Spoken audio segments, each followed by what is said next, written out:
AV, HV, MV, HIV के बारे में अगर हमें जानकारी नहीं है तो हम अंग्रेजी कभी नहीं सीख सकते,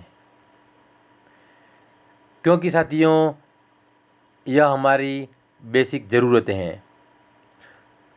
चलो आगे बढ़ते अपने टॉपिक की तरफ।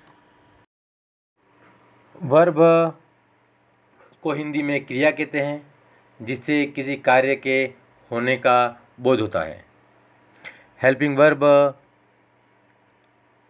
का शॉर्ट फॉर्म में HV है, जिसे हम हिंदी में सहायक क्रिया कहते हैं, और AV का फुल फॉर्म ऑक्सिलरी वर्ब है। हेल्पिंग वर्ब और ऑक्सिलरी वर्ब में कुछ भी डिफरेंस नहीं है, दोनों एक ही नाम है, जिसका अर्थ होता है सहायक क्रिया। इम्पोर्टेंस ऑफ हेल्पिंग वर्ब में हेल्पिंग वर्ब बहुत बड़ा टॉपिक है, जिसे 3 से 4 दिन में कंप्लीट किया जा सकता है।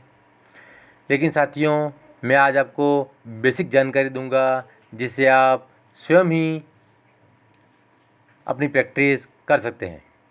यहाँ पे हमें 3 सेंटेंस दिखाई दिए हैं, लेकिन इनमें हेल्पिंग वर्ब नहीं है, और हेल्पिंग वर्ब के नहीं होने से हम यह पता नहीं कर सकते कि यह तीनों सेंटेंस कौन से टेंस के हैं।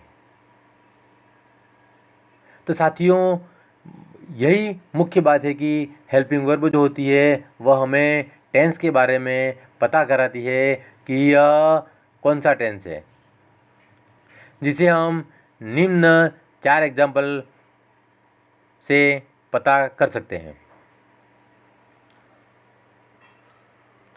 फर्स्ट एग्जाम्पल देखो, ही इज़ प्लेइंग। जो अपना फर्स्ट एग्जाम्पल ऊपर था वही है सेम।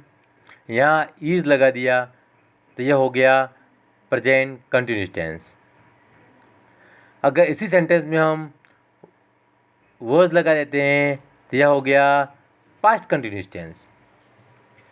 इसी सेंटेंस के अंदर अगर हम विल भी लगा देते हैं तो यह हो जाता है फ्यूचर कंटिन्यूस टेंस। साथियों हमारे कुल 12 टेंस हैं, और 12 टेंसों के अंदर हेल्पिंग वर्ब अवश्य होती है, लेकिन सिंपल पास्ट एक ऐसा टेंस है जिसकी एफर्मेटिव सेंटेंस में हेल्पिंग वर्ब नहीं होती है। वहाँ सीधी मेन वर्ब होती है, और वो भी वर्ब की सेकंड फॉर्म।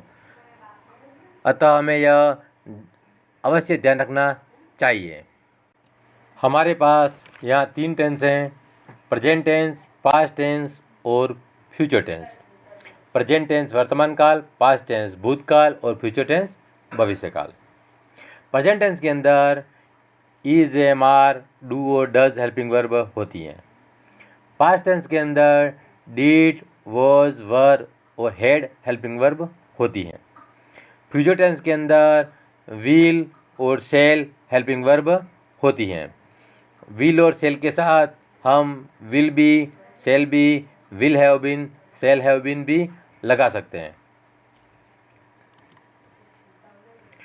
अब हेल्पिंग वर्ब की एक सेंटेंस में पोजीशन क्या होती है इसे देख लेते हैं। सेंटेंस फर्स्ट आप देखिए, आई एम प्लेइंग। यहाँ पे जो सब्जेक्ट है वो आई है और हेल्पिंग वर्ब है वो एम है। अतः हेल्पिंग वर्ब हमेशा सब्जेक्ट के बाद आती है। लेकिन sentence second, what is your name, जिसमें सब्जेक्ट योर नेम है और हेल्पिंग वर्ब उससे पहले आई है। अतः एफर्मेटिव, नेगेटिव सेंटेंसों में हेल्पिंग वर्ब हमेशा सब्जेक्ट के बाद होती है, तथा इंट्रोगेटिव सेंटेंसों में हमेशा हेल्पिंग वर्ब मेन सब्जेक्ट के पहले होती है। हमारे पास कुल हेल्पिंग वर्ब 23 हैं, जिसे कई विद्वानों ने अलग अलग रूप से परिभाषित किया है। लेकिन अब हम मोटे तौर पे ये कह सकते हैं कि जो हेल्पिंग वर्ब हैं वो मुख्य रूप से 23 हैं, जिसे आप चार्ट में देख सकते हैं। Is, am are, was were, has, have, had, do, does, did, will, would, can, could, may, might, shall, should, must, be, been, being. यहाँ पे साथियों वुड, कुड और शुड का फोनेटिक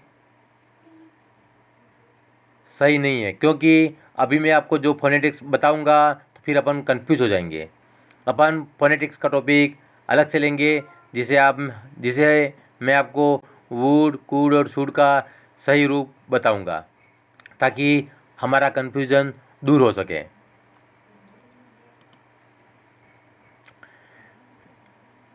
मेन वर्ब, इसे मुख्य क्रिया कहते हैं हिंदी में, जैसे कि आई एम प्लेइंग फुटबॉल।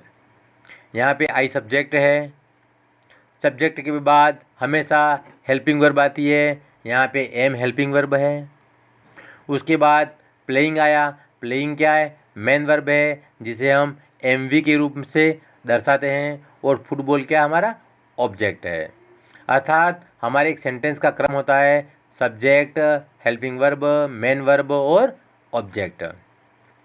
लेकिन साथियों नीचे देखिए सेंटेंस एक और है, ही इज़ अ बॉय, अर्थात वह लड़का है। इसमें हेल्पिंग सब्जेक्ट ही है, उसके बाद हेल्पिंग वर्ब इज़ है, लेकिन यहाँ मेन वर्ब नहीं है, क्योंकि अ बॉय है वह एक ऑब्जेक्ट है, नाउन है। तो साथियों जब भी सेंटेंस के अंदर मेन वर्ब नहीं होती है तो जो हेल्पिंग वर्ब होती है वही मेन वर्ब बन जाती है। जो नीचे का सेंटेंस है उसमें फिर हम देख सकते हैं ही हैज़ अ बॉय, उसमें भी मेन वर्ब नहीं है, तो उसका मतलब होता है उसके एक लड़का है। तो साथियों यही आज हमने सीखा कि हेल्पिंग वर्ब कितनी महत्वपूर्ण होती है, जिसके बिना हम टेंस का पता नहीं कर सकते, चाहे हमें कितनी भी नॉलेज क्यों नहीं हो। तो साथियों बिना हेल्पिंग वर्ब के हम अंग्रेजी सीखने की बात बहुत दूर है। अब हमारा अगला टॉपिक है HIV। साथियों यहाँ व HIV में फ़र्क जानना बहुत ज़रूरी है, क्योंकि HIV हेल्पिंग वर्ब का शॉर्ट रूप है, जबकि HIV एक वायरस है जिससे एड्स फैलता है। अतः HIV का फुल फॉर्म है ह्यूमन इम्यूनो डिफिशियंसी वायरस। यहाँ HV व HIV में सिर्फ आपको आई का डिफरेंस लग रहा है, लेकिन साथियों यह आई भी बहुत ही महत्वपूर्ण है, जिसकी विस्तृत चर्चा मेरे कल परसों आने वाले वीडियो में अपन करेंगे। तो साथियों इसी के साथ अपना आज का टॉपिक पूर्ण होता है। धन्यवाद।